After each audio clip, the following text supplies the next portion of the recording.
Good morning and good afternoon, everyone. So welcome to the next edition of Dream Reality from Idunn Consulting. This is a podcast series where we talk to some experts in their fields. And these are experts that are innovators, that are disruptors, that embrace change, that come up with new ideas. And they're people that really have looked at the last 18 months or so and their whole careers behind them and seen the opportunities, taken those opportunities and really allowed them to go to the next levels. So today I am really excited to have Tribeni with us. She is an expert in change management and transformations. And I'm really happy to say that she is an alumni of the Top Tech Woman 100. She was this year in 2021 awarded winner of We Are the City Editor's Choice Rising Star Award, which is really an accomplishment in itself, and congratulations on the announcement of that. And Tribeni, do you want to take over and tell us a little bit about your journey and how you got here? Yes, Alison, thank you so much for the warm welcome that you have given me. It's an honor to be part of this. As much as it's been a pleasure to have this chat with you. So thank you very much for that, and thank you for also your greetings on my award. Yes, it is indeed a real achievement, and achievement. I do not see it just for myself. I see it as an achievement as a representative of women who are still striving out there, and women who might not be very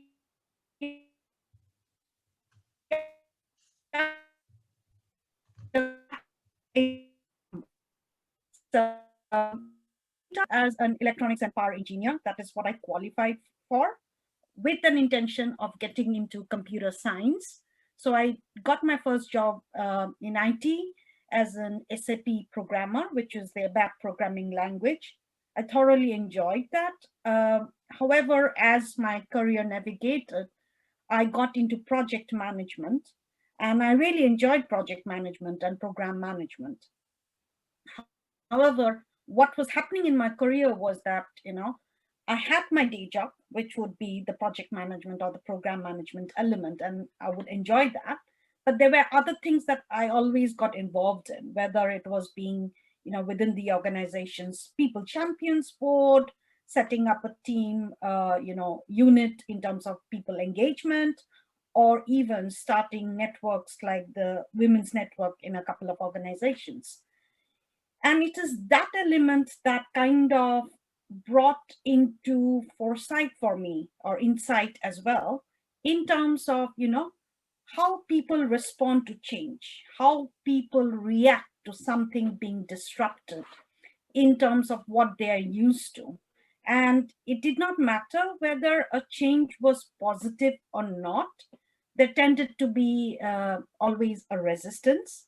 And that got me intrigued. And even from my day job perspective, as I was doing the program management, for different programs or even projects, I could see how there was a relevance of the change management in terms of, the adoption, be it the adoption of a system that was being implemented, the success of that implementation, be it, an integration as a result of a merger and acquisition.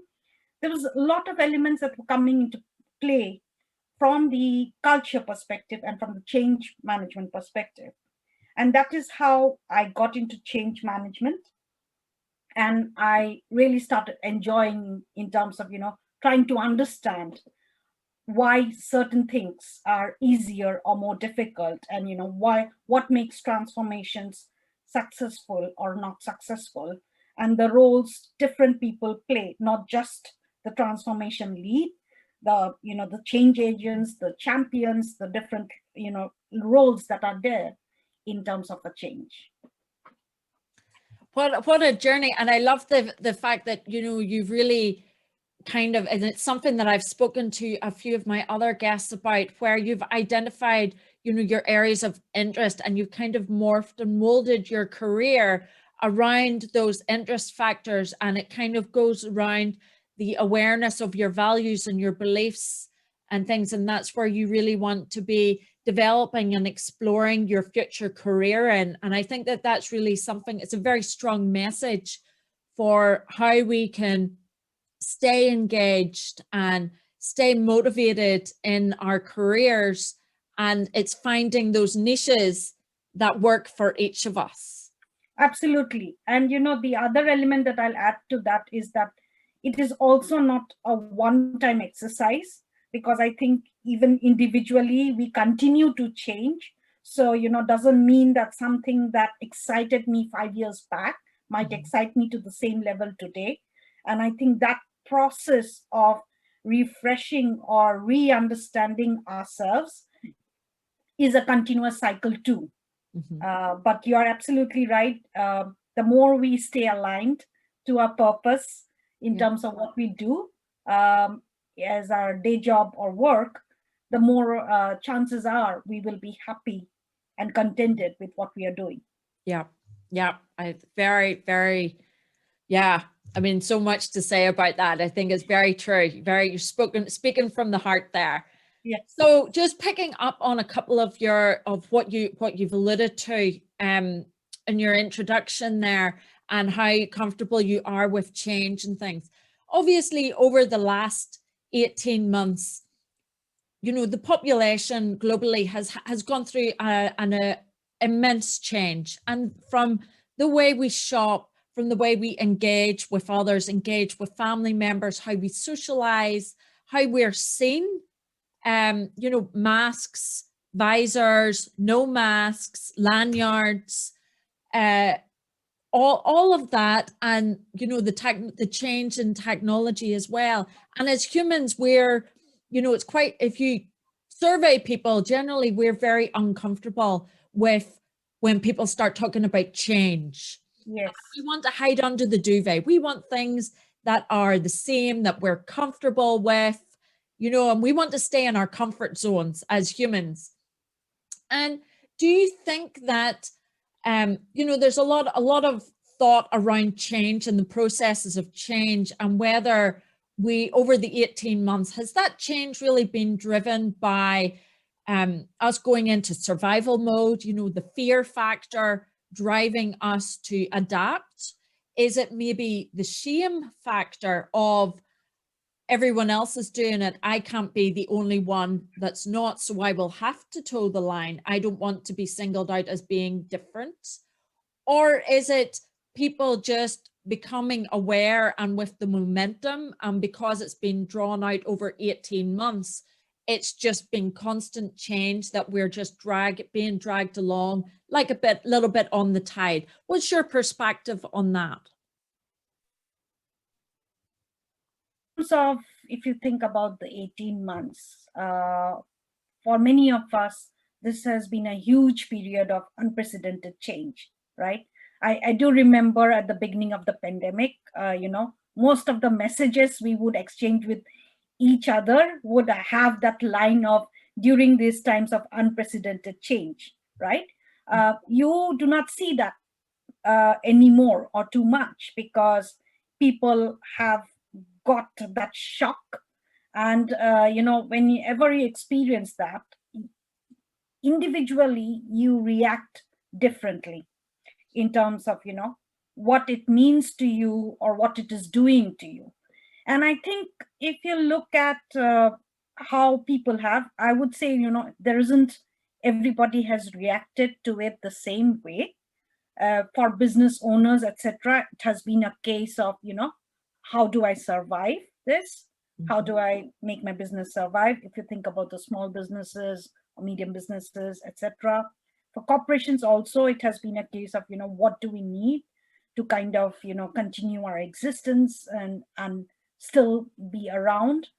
And for people, it has been quite, I would say, quite a bit of soul searching in terms of, the different experiences that people have had, because there are many things generally we take it for granted, and sometimes we don't realize what we are missing or what we have till that changes.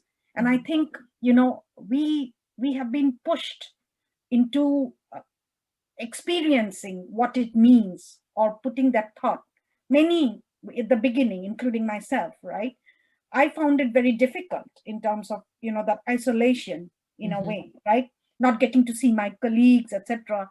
And I really love meeting people and talking to people. So it was very difficult. Not that we were not in meetings, etc., but that human face-to-face interaction was really something that was missing.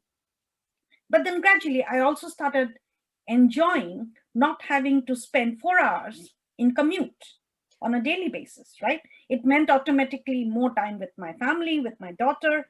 It meant more time in terms of, what I could do with that extra time, feeling less tired, etc. So while we were uncomfortable and we may have reacted differently, our reactions were also unique in terms of, what was the most critical element. And I think everybody has gone through an aspect of reassessing, re-understanding who they are, what is critical for them, what is priority. And people are, I think, I would say, at least on basis of conversations and things that I see, have re-baselined who they are and what they want out of life. I think that personal aspect to it, and the prioritization and the soul searching during this period, I think really allows us to develop on and for the future, and will allow and enable a change in the way we work, in the way that we socialize, and in the way we do everything for the future. And thinking at it from a business perspective, strategy is everywhere right now. Everyone is reevaluating their strategy, which is great, right? Because things have changed, and you need to be updating that strategy. And if you don't, that's a problem.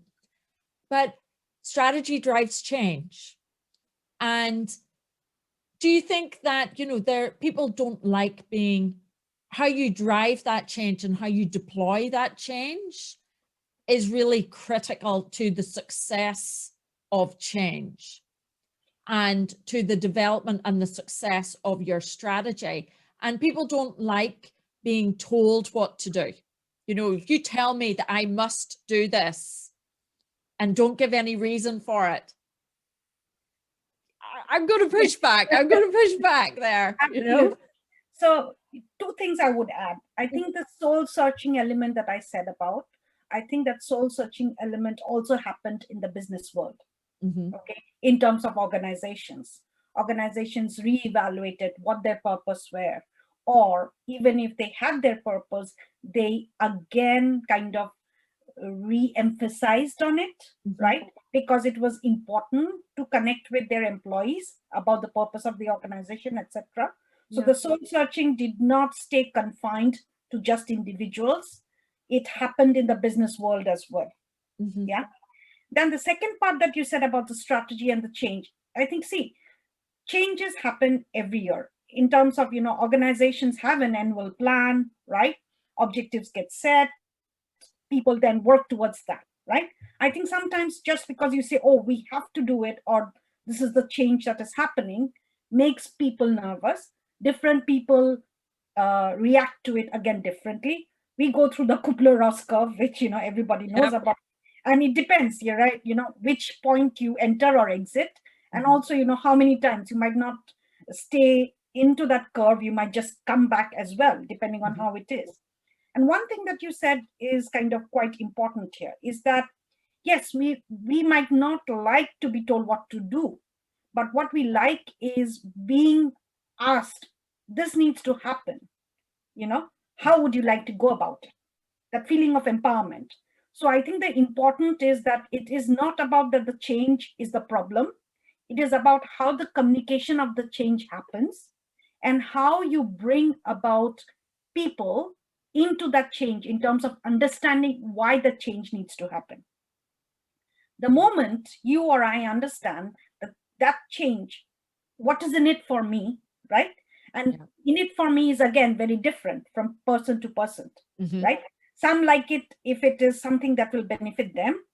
Some on the basis of their nature or personality might like it more in terms of what will be the benefit to the society, right? So it is about people understanding what is in it for them and being able to identify with it in terms of who they are personally or individually. And the moment that happens, it is, it becomes easy for people to then follow through or, change their resistance levels around the change. So it's the messaging, it's the storytelling that is required in explaining why, how, why you're doing this. Why does that need to happen? How will it benefit, you as an employee, for example, right? What is it? And again, you will not get everything that will work for everybody because we are so unique, etc. But, you will likely get quite a big, percentage, right? And that automatically can then help in bringing others along. Yeah. Yeah. And I think that definitely resonates with me. That's my belief, is that change is everywhere and we need to stop thinking of it as something different, something new. It's really, where is the value proposition and how do you communicate that value proposition? How do you get buy-in? And we shouldn't be trying to change things without talking to the people that it's going to impact, to understand how the implementation and things is going to happen. And I think that as well, just this morning, there was an article released by HBR on exactly the same topic. It's as if they knew we were going to chat today. We're dreaming here. But yeah, so it was, and I will link it in the show notes below, but it really was just reinforcing that change is, anyone who doesn't change is stagnant and it will stop. The business will stop. Oh, we've just frozen up. And if you do not, you will be able to move forward, right? Yeah. And you're talking about an HBR article today, but I would also talk about, someone whose opinions I respect a lot and I follow through. And she came in the May-June publication of HBR. She writes quite frequently about this topic. Linda Grattan. Oh, yes. London Business School professor. Fascinating. And it wasn't that, her work in terms of, what the future workplace will look like, etc., is something that got started just during the pandemic. Okay. It was something that she was already working on, right? She has been assessing, studying that, reviewing, and, expressing those opinions. It's just that through the pandemic, the focus has kind of arisen on that, in terms of everybody is now interested, because the impact of it has become more close to you, right? Sometimes on some of these were like, okay, some wanted to, so they were looking at things differently, etc. But now it became that, it was like, they say necessity is the mother of invention, right? Yes. So now it was a case of that, you have to be ready to accept and look at how you adapt, right? And how you get disrupted to kind of survive. Else, you would become a dinosaur. Yeah, absolutely. And we know what happened to them. Yes, we do know that for sure. So just on that, I mean, sometimes there's the phrase change fatigue. And I know that, in my previous career history, we went through a massive transformation. And one of the reasons why it was taking such a long time to deploy the change was because they were afraid of too much too soon, and a bit, but then that was offset by change fatigue of it being over such a prolonged period.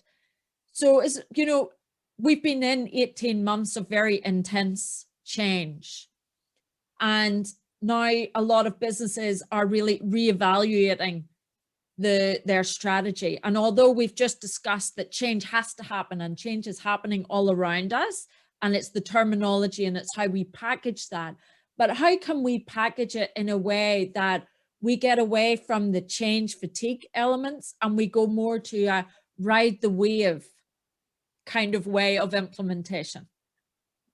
I think for that, the element that is key is the pace, right?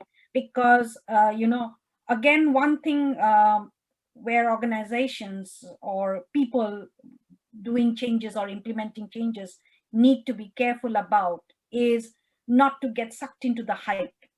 Because what you see many times is the reactions, it is actually a reaction rather than a thought through, right? It's like, oh, XYZ are doing this, ABC are doing this, therefore, unless we do it, we'll get left behind. That is not the right approach to go about a change. The approach has to be, why do you think you need to change? Because that's where the confidence and that's where the strategy has to be strong in terms of what your strategy was before the pandemic or through the pandemic. If things are still working for you the way it needs to be, and you are still being able to meet your milestones for the strategy, you might not need to change. So don't get into a change mode just because everything around you is changing. And it is about the confidence that you have or the leadership has about let's change where we need to change, right? So that is an important element in terms of not getting the change fatigue, right? The other element is, I think it's about the mindset of people, right? If you look at ourselves individually, right? All we do continuously is change, right? In terms of our life, age doesn't stop from the time we are born till the time we die. Age doesn't stop. It's a continuous change. It's not a second back that we can rewind, right? So we are continuously changing. In terms of what we do in our life stages is a continuous change, right? It might just happen at different times, certain things, but it is a continuous change, right? So it's about the element of understanding that the change, the way we think about change, we restrict and we are so kind of have built-in assumptions about what change is that we certainly think, oh, this is the part that should not change, that should be static. And that's the part I think I would say that we have to wake up. We have to wake up that change is going to happen. If you think about from what was happening from a technology standpoint, right? The disruption, the dynamics, the pace at which technology changes were kind of coming in or bringing in, right? Was already there. So it's irrespective of the pandemic, the change momentum was increasing, right? So that's not a reality that we can shy away from, okay? And what we need to factor in is that in terms of our readiness, our orientation, our mindset, and yes, the organizations can help in kind of re-emphasizing certain things, right, in people's mindset, etc. There's a lot of work that we can also do to ourselves or with ourselves to kind of be prepared for it. Whether you think about from a job perspective or otherwise, right, skills, etc. I mean, if you think about what we get taught in school today to the kind of the roles or jobs that are coming up, it's so disjointed. Yeah. Right? So you do want the change to happen in the school system, for example. Otherwise, what you are doing is, yes, if you fear change or you resist change, you will continue with the process that you have in school. Everything will go on great, but the outcome that you're going to get is useless, right? It doesn't help the students or the children. So we, in terms of being taking care of the future generations, it's our obligation, our duty to ensure that we equip them. So change is essential. Yes, we have to be mindful. We should do change where change is necessary. I love that. Love that. Great summary there. So moving on to the last question, because our time is almost up. And this podcast series is called Dream Reality. And right. So just going on the theme of change and transformation and, all of that good stuff for the future, look into the future. How do you see it? What form do you see that, or what journey do you see that taking in a dream? How would you love to see it happen? and then maybe reality check it? How do you think it will actually play out? Great question. So two things I would say here. I think in many organizations, that element of, how to do things differently has started, right? Mm-hmm. Many good things I have seen, and I am hoping that, those things do not get abandoned when we move into a post-pandemic world. Mm-hmm. That is one element, right? So the dream is to carry on the good things that have come about during the pandemic. Mm-hmm. Yeah. The other element is also that, in many organizations, again, there has been a lot of engagement with the employees, Mm-hmm. asking the employees, what do you want? How do you feel about this? What does it mean to you? What will, what does working in an office look like for you? Or, how would you like working environment to be, or working pattern to be, etc. Right? So there's a lot of feedback elements coming into the picture, and the feedback elements are being more frequent rather than a one-time annual employee engagement survey. Yeah. Okay. There's a lot of pulse checking with the employees in terms of, where they are, what they are thinking, etc. Again, for me, the dream element is that needs to continue. It should not again get abandoned in it. The better element would be about, yes, it is great to ask employees about opinions, right? On, factor those feedback in.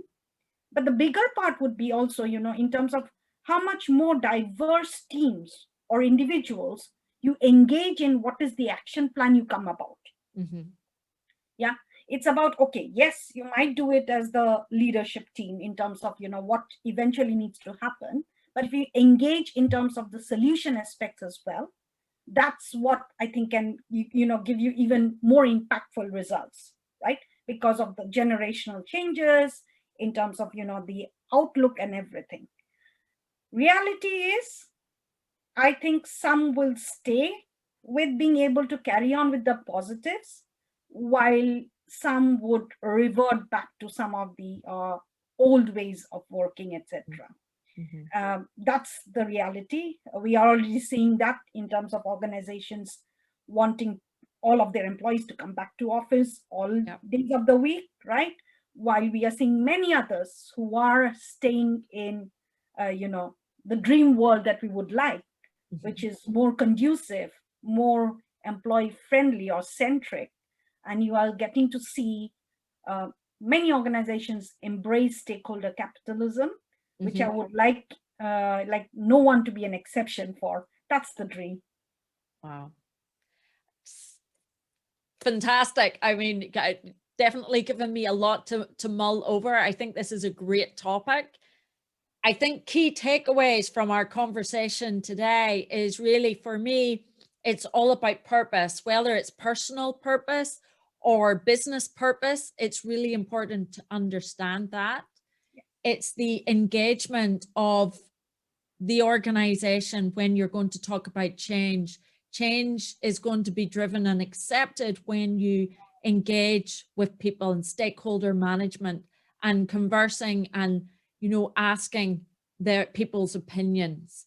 And as well, it's, I think, your little golden nugget maybe for today is don't change unless, unless it's necessary. You don't have to change just because everyone else is changing. Change for purpose. Yes.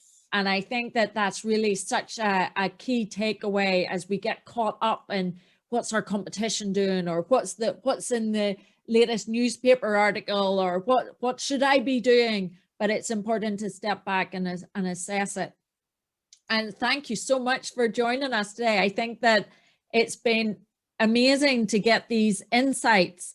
And I just have one little final request for you. I have asked you to give us a recommendation of a book or a podcast. Okay. Book, the one that I read recently and is, in my mind, because it's quite powerful, is Mindset by Carol Dweck. Yeah. And I found it very powerful in terms of, the elements that it talks about there, and how we can be best prepared for any adversities, right? And how we can drive our own, lives in terms of, where we get to, etc. So that's definitely. In terms of a podcast, I thoroughly enjoy the Squiggly Career podcast. Oh, very good. Yeah, I love that. And, they have been, Sarah and Helen have been expanding it so much more in terms of what resources, etc. And I think it's brilliant because of, the element that, as a mindset, especially I would say my generation maybe, or, as I was growing up, in terms of, how you see success in a career, that needs to change because of the changes around you. And it's again coming back to the purpose, etc. But they are doing a fantastic job in terms of bringing that and continuously restating how you can be happy with a Squiggly career, and how you should not aspire just for a ladder progression.